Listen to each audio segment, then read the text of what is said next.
চিকেনগুলোকে একেবারে ছোট ছোট কিমার মতো কেটে নেব।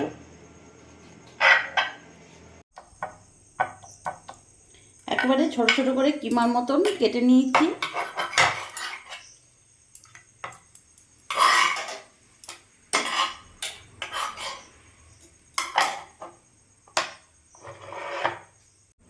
গ্যাসটা ধরিয়ে নিয়েছি।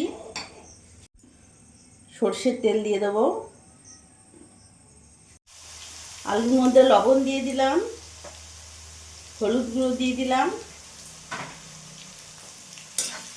লাল লাল করে আলুটা ভেজে নেব। আলুটা লাল লাল করে ভাজা হয়ে গেছে, এবার আমি নামিয়ে ফেলবো। ওই তেলের মধ্যে এখানে আমি বড় সাইজের একটা পেঁয়াজ নিয়েছি। পেঁয়াজটা খুবই কুচি কুচি করে কাটতে হবে। একটা পেঁয়াজ কুচোনো পুরোটা দিয়ে দিলাম।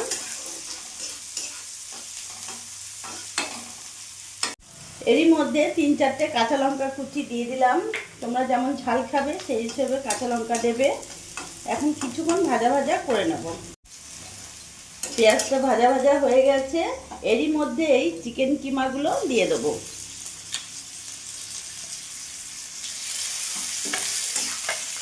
এবার ভালো করে নাড়াচাড়া করে নেব। কিছুক্ষণ নাড়াচাড়া করে একটু ভাজা ভাজা করে নেব, যাতে চিকেনের কোনো কাঁচা ভাব বা কাঁচা গন্ধটা না থাকে।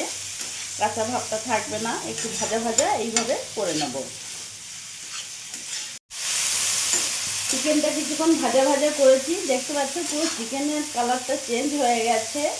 এরই মধ্যে এক এক করে উপকরণ দিয়ে দেবো। এই সময় লবণ দিয়ে দিলাম এখানে 1.5 চামচের মতো।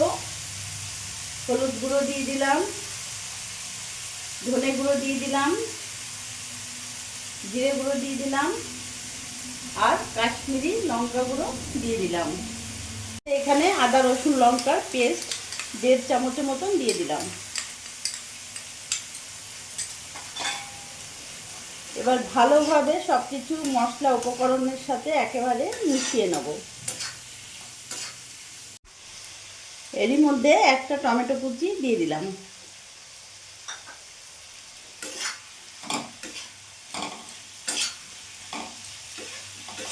কিছুক্ষণ ধরে ভালো করে আমি কষিয়ে নেব। একটু গোলমরিচ গুঁড়ো দিয়ে দেবো।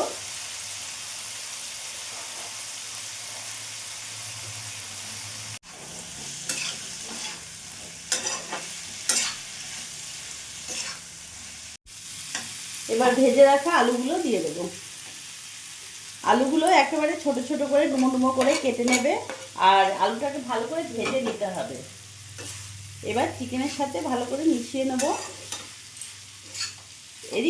এরই সাথে আমি 5 মিনিট আরও কষিয়ে নেব। এবার কিছুক্ষণ আমি ঢাকা দিয়ে রেখে দেবো সিম আঁচ করে। কিছুক্ষণ ঢাকা দিয়ে রেখে দিয়েছিলাম। ভালো গন্ধ বেরিয়ে গেছে, দেখতে পাচ্ছ একেবারে সেদ্ধ হয়ে গেছে।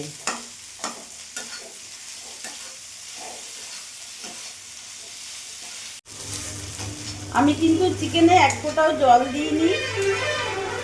মশলার সাথে ভালো করে ভেজে ঢাকা দিয়ে একেবারে সেদ্ধ হয়ে গেছে, খুবই সুন্দর। আর এরই মধ্যে ওপর থেকে আমি লেবুর রস দিয়ে দেবো।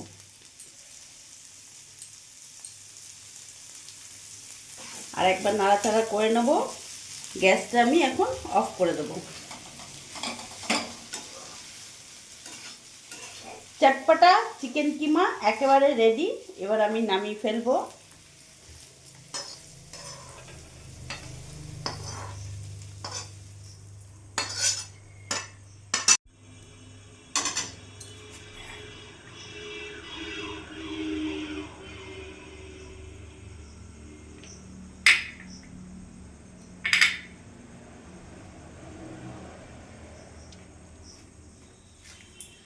চটপটা চিকেন কিমা বানিয়ে ফেললাম। লুচি রুটি পরোটার সাথে দারুণ লাগবে। আজকে আমি এইভাবে বানিয়ে দিলাম, আর এইভাবে তোমরাও একবার বানিয়ে দেখো, সত্যি খুব ভালো লাগবে।